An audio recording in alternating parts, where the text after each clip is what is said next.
So right now, these are the beginnings of the black belt breakfast. So the black belt is 3 pieces. Well, in order to be a master black belt, you need to have 4 layers, 4 degrees. Add the burger. But wait, we gotta create Chuck Norris. With the addition of our last meat, corned beef, we have the pieces to create a sandwich named after the only man who could defeat a master black belt, Chuck Norris. 5 meats. We haven't even put the eggs on yet. We add 4 jumbo eggs and blanket each with a layer of melty American cheese. My father worked at this grill for about 40 years. One day he just said, here, go.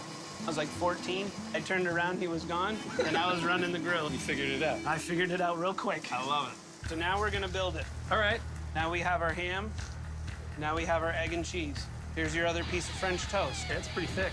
We're gonna add a piece of sausage, another egg and cheese, and we're gonna add your bacon. And the bacon. You move pretty fast, bro. Here's our burger. Cheeseburger. Another egg.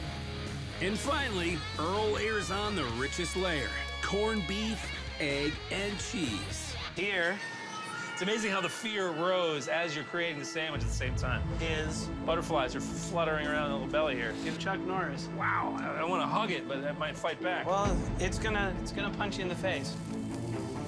That sizzle. Earl. Whoa. Here, Chuck Norris killed 2 stones with 1 bird. Earl, I heard near death at a Chuck Norris experience. I quickly put my fear aside, for it's finally time to take on the legend.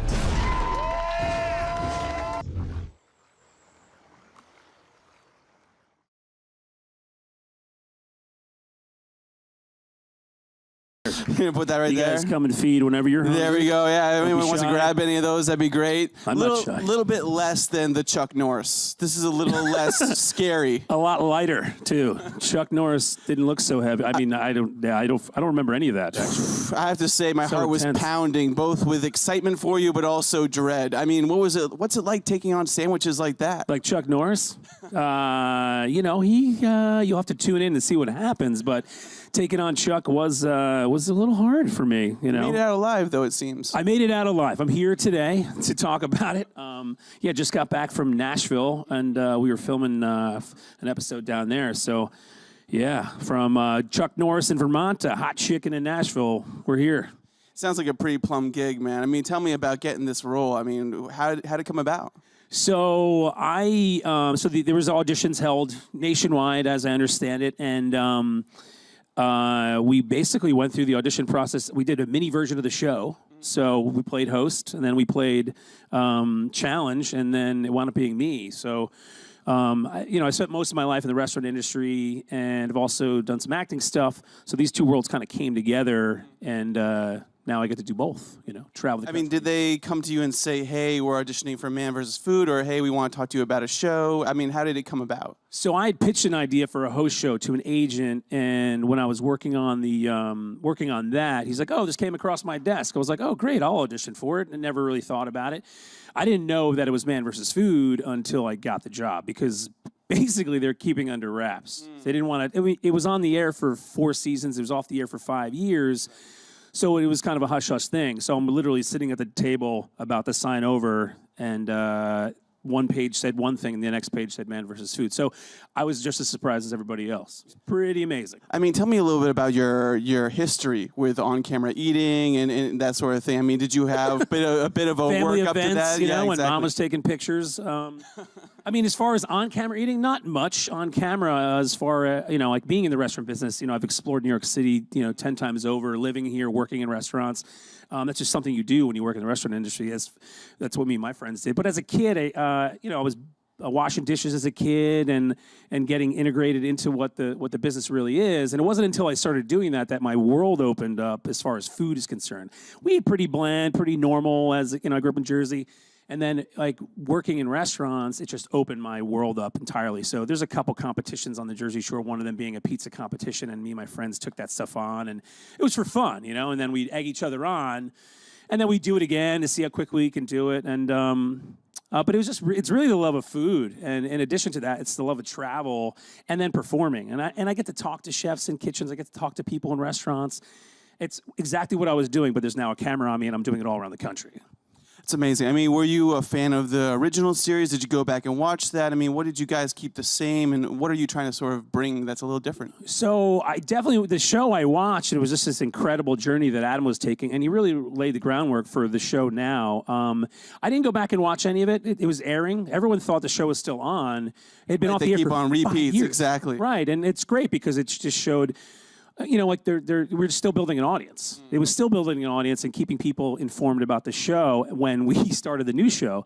So I didn't go back, but what I did was I kind of, I took what my experiences from working in the restaurant industry, and I just hit the ground running, and I took direction from our producers about what we want it to be, and they wanted to be me, me doing what it is that I do, talking to people, having fun, and showing that working in restaurants or cooking in restaurants is a lot of fun. And at least it was for me. My childhood, growing up in the business, living here in New York and trying to survive, working in the industry, it's a blast if you let it be. So that's what I think for the show, the purpose of the show. I'm having a really good time, and I want everyone else to too. And one of the greatest compliments that I got, or talking to friends of mine post first season when we aired, was that their kids were watching it. And I was like, oh, wow, your kids are watching. Like, and we watch it with our kids. I'm like, we don't watch anything with our kids. I was like, it's amazing. If I can make a kid laugh or smile, I feel like I've done my job. So, I mean, have you always considered yourself a bit of an adventurous eater? Is there anything that you sort of draw the line on? No, I mean, living in New York and working in the restaurant business, that's the exciting part about living here and being in the service industry, was exploring and trying new things. And, growing up on a simpler diet, it was exciting to do that. And then even growing up watching certain programs, certain chefs on TV, PBS had a lot of, they were the celebrity chefs before, celebrity chefdom as we know it, So all that was very inspiring for me. And then now I'm in New York City. I get to go to any restaurant, eat any kind of food. Cut to this year, now I get to travel the country and eat those foods that originated in those places that are now in New York City. Does that make sense? So yeah, it's been a thrill, undeniably. Yeah. Tell me a little bit about sort of planning those first couple episodes. I mean, did you know what you were getting into? Tell us about the first challenge, like walking in the door and then seeing what you were going to be asked to eat on camera. So, we travel to a city and we feature 3 restaurants. 2 of those restaurants we feature something fun or something creative or a food that we crave. And then the third one is the challenge. So I kind of know what I'm getting into, but I never really physically see it until we're in the kitchen, So we build it, as you saw, I'm building that for the first time. It can be a little daunting, but like any sort of competition, or I grew up playing sports, so you have to get yourself in the right mindset. It's like it's a battle between man and food. So it's a psychological thing, it's a physical thing. And honestly, if it weren't for the people that surround, me and the food, the crowd, it really helps get through and past where I might have maybe stopped, where I psychologically might have stopped myself. It's like a Rocky moment. I mean, they're cheering you on. I love the music. I'm it's very inspirational. I'm Rocky B, Big Rocky, in this scenario. I've never called myself Big Rocky, or Big Boa. It's a new thing. Run with it, man. Run Husky with Boa. it. Yeah, Husky Boa. Okay. It's amazing. I mean, now we've seen a couple of the episodes. We've seen Los Angeles. We've seen Boston. I mean, tell me about those challenges. What was like walking in there and sort of seeing the burritos, seeing the Pilgrim? Right, the Pilgrim. The Pilgrim was only... Explain the Pilgrim for people who aren't aware of that Boston treasure. Yeah, the Pilgrim wasn't actually the challenge, but this is in Boston. The Pilgrim was at the Boston Burger Company, and it's everything you would eat on Thanksgiving between 2 buns. Turkey burger, it had... it was layered with stuffing and cranberry sauce. It was awesome, It was a very juicy, delicious burger. But turkey tends to be a little dry, But this, by no means, was. The challenge in Boston was at a place called Flan O'Brien's, and it was 4.5 pound Irish breakfast, and I was surrounded by some of the craziest fans. 4.5 pounds. 4.5 pounds. Surrounded by the craziest fans in all of America. It was in Boston. It was so great, and that's the thing. When I talk about the fans, or I talk about people cheering on the challenge, honestly it's like 80% of it. The energy in the room. And we treat it like it's an event. It's a live event that we're treating like a competition, like I'm walking into a coliseum about to fight a lion. I mean, what was the scariest challenge you've gone up against? I mean, what was the scariest thing when they slid it in front of your face and you were like, let's call it. Never mind. Let's shut off the cameras. Let's get out of here. You mentioned L.A. and that was at a restaurant called Genki, which is in Lakewood, outside of L.A. proper, and it was a 2.5-pound burrito. Doesn't sound like We're a talking ton. about pounds with food. This is food, crazy. yeah. I mean, I'm sort of trying to wrap my head around this measurement of food. Wrap your hands around it because your head's not going to do you any good. That's why you're the host. That's why you're the host of this show. But yeah, it was 2.5-pound burrito. It's not a lot of food necessarily, but it was the spiciest thing that they had to offer there. And it was the first time anyone had taken it on. I can tell you that I did finish it because it already aired. Yes. Round of applause, guys. Yeah. Come on, go back and watch it. If Wake you up haven't out seen there, it, guys. Wake go up. back and watch it. Have some chips. They're nutritious. Everyone gets chips. Everyone gets chips at my party. So it was exciting because it was the first time that anyone had taken it on. It's called the Zombie Burrito. So basically, it's only going to... Totally chill, very normal. very normal burrito. But it was not only 2.5 pounds, but they had some of the spiciest peppers on the planet that were incorporated into this 2.5 pounds. What were the peppers that were in there? Scorpion and ghost chili were thrown in there. The scarier the pepper name, the higher the spice it is, right? I mean, were you sweating through your shirt? I mean, tell me about that. Every layer was warm. Every layer. The exoskeleton. Something like that. Not only the energy in the room is creating this, some temperature as well as was this 2.5-pound burrito called the Zombie Burrito was adding some heat to the challenge. But the thing is, I love hot food, but these challenges go way beyond normal consumption of eating, so that's what makes it a challenge, how much can you bear? And I do work out with peppers, essentially. I don't bring them to the gym. You're like training with peppers. Training with very peppers. Rocky. Very what rocky. Was the word? What was the name we were calling? Husky Balboa. Husky Balboa. Husky Balboa.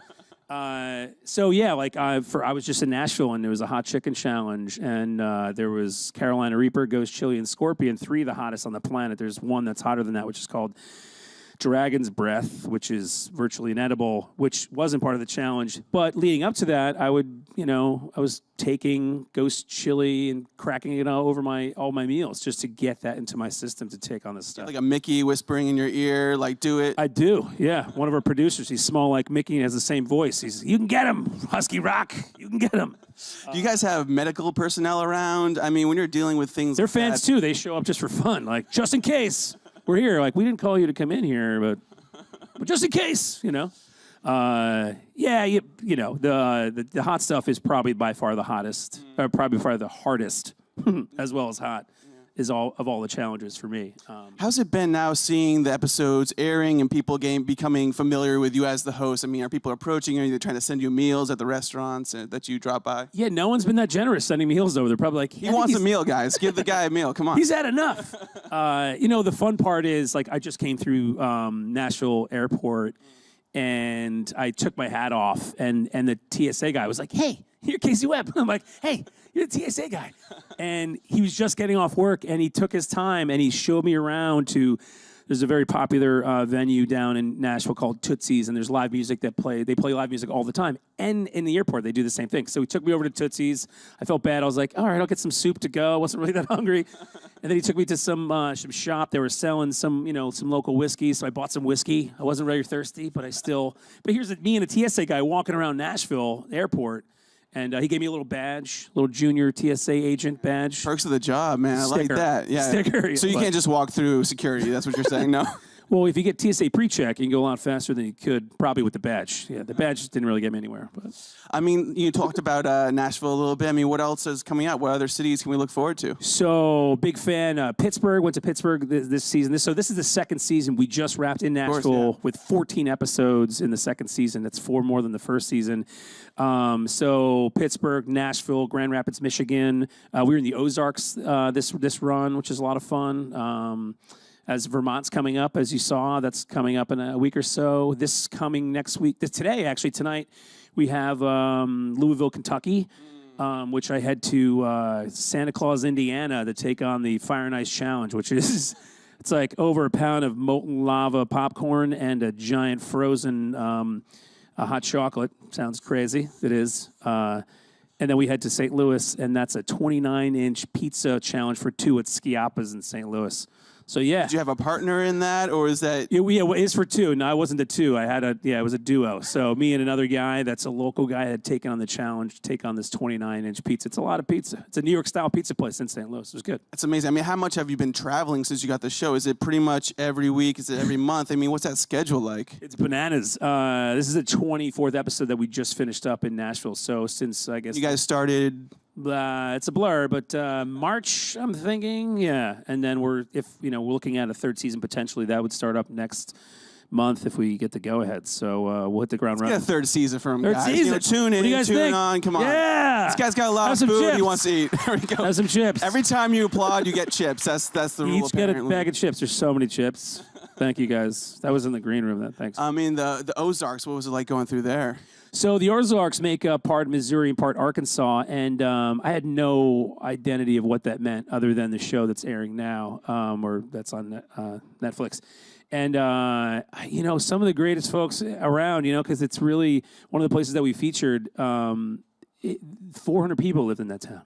400 people, but millions of people drive through this town, through the Ozarks. It's one of the most beautiful regions that I've seen throughout the U.S. And the amazing thing for me is, like, a lot of these places that we're going to, I've never been to. I've never seen it with my eyes. And we fly in, and we shoot 3 days, and then we fly out. We're gone. We're a ghost. And so I've been taking note, of all these places that I'd love to revisit, Nashville being one of them. I'm headed to, I'm going to go to Pittsburgh right before the holidays on my time off just to hang out because it was so great. And it's close, and it's, I want to see what's going on there during Christmas. It's been this wild adventure of snacking and talking to people and just visiting restaurants. And I love being in the kitchen at my friends' restaurants in the city, or even my own kitchen, to go to some restaurant somewhere, anywhere in the United States. It's a thrill, and then just to make food and that they're so passionate about. It's been a great journey for sure. Yeah, you mentioned your kitchen. I mean, do you eat anything like this? this big, Did you eat anything like this, like when you're not filming a show, or are you eating pretty healthy? Are you trying to sort of balance out? Yeah, because these are foods that we challenges? crave, right? I mean, we're talking burgers. The Chuck Norris, that's insane, right? It's an insane... People's eyes are widening back there. Right. We're ordering Chuck Norris as we speak to ship down from Vermont because it's so good, but it's so much, But these are foods that we crave that we're featuring on the show. And no one can eat that way every day. So outside of the show, I'm eating well. I'm taking care of myself to my best ability like everybody else. Because that was important to me before. It's still important to me now. Because I got to travel. I got to take care of myself. I got to be healthy, take on food. Food is unforgiving at times, so Yeah, gotta fight absolutely. back. Absolutely. I mean, we sort of live in this culture of food blogs. Everyone's really excited about where to eat. They're checking their social media. I mean, when they hear, I know Eater and all these blogs will sort of follow where the show is going to film. They'll be like, oh, so-and-so's, Man vs. Food's coming to Pittsburgh. Are you finding yourself getting inundated with, oh, you got to go here, you got to go there, tweets, social media, that sort of thing? The beauty about that is, especially when we land in a city, like people that I'm meeting, they're telling me about other places to go. Like, we love this place so much. We went to a place called Arnold's, which is it's a very historical place in Nashville. And then everyone I was meeting they were so in love with Arnold's, but they were so in love with so many other places that they were sharing with, So definitely in social media, people are hitting me up on Instagram, Twitter, DMing me about places that we should come visit with the show. And I love that because, the show was on for 4 seasons originally, and it was off the air for 5 years. As a result, there's thousands of new places that have opened up that just want the opportunity for us to maybe come showcase their stuff. And as I understand it, we may increase business for people in their restaurants up to 40%. As a person that's been in the restaurant business, Crazy to it's have that sort of amazing. effect on a It's small like, are you business. kidding me? Absolutely. If we could do that, it just increases someone's business. That's payroll for somebody. That's going to keep their doors open maybe another 6 months, a year, or even indefinitely. Who knows? Rather than going to that chain restaurant that everybody's sort of familiar with, Right. check out these small, mom and pop. Mom and pop places are these places that have been around for a long time that maybe have been outshadowed by some newer places. But, it's just that we're giving energy to these places that have stood the test of time, have always been farm to table, have always been utilizing local resources. And it's really powerful. Like, I didn't know, these numbers I was like, is that real? And it's true. So that and, making people laugh and people visiting places they wouldn't normally visit. I mean, I hear a lot of that too. It's like we go where the show goes. Like we go when we go on vacation, we want to go to, go to Vermont and check out the Chuck Norris Challenge because it seems fun. Like we want to have that fun too, That's amazing. I mean, season 3, do you already have your eye on some cities that you'd love to take on? So it's not confirmed yet. I was like, of course, yeah, absolutely. Don't know yet, but I was like, Europe sounds good this time of year. Like let's go international, absolutely. Let's go international. Yeah, KC 3.0. I think we'll still be existing within the United States. I think for me, I mean, the love of food is there, of course, but it's travel as well. There are places across this country that I've yet to see that if I have any sort of say in the matter, I'd love to visit. Alaska, Hawaii, this Key West. Let's go to the southern reaches of this country. Let's go to the northern reaches. Let's go to Maine. Let's hit little pockets that we haven't hit or that nobody's hit. It's pretty saturated, the food world market on TV. So let's go someplace new. Is there a particular food that you could eat an endless amount? If there was a challenge of some sort of food, what would be the thing that you could easily tackle? Chips. What's the chips of choice right there? Popcorn. For me, this time of year, being it's a little cold outside, ramen. I could just drink ramen until I fall asleep. It's a seasonal thing for me. I'm very much into Mediterranean foods. I'm kind of Italian. I got a little Italian in me, Irish and Italian. So I've always favored those kinds of foods and those traditions. Just because, again, it's like farm to table. It's fresh. It's like you go to Italy. It's like the neighbor's making your meal.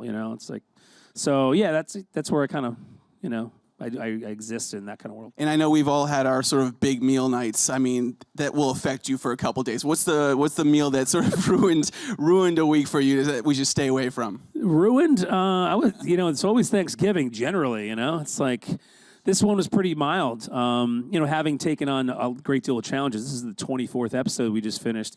It's been a lot of they're either in large quantities or they're really spicy. So there's no shortage of big meals.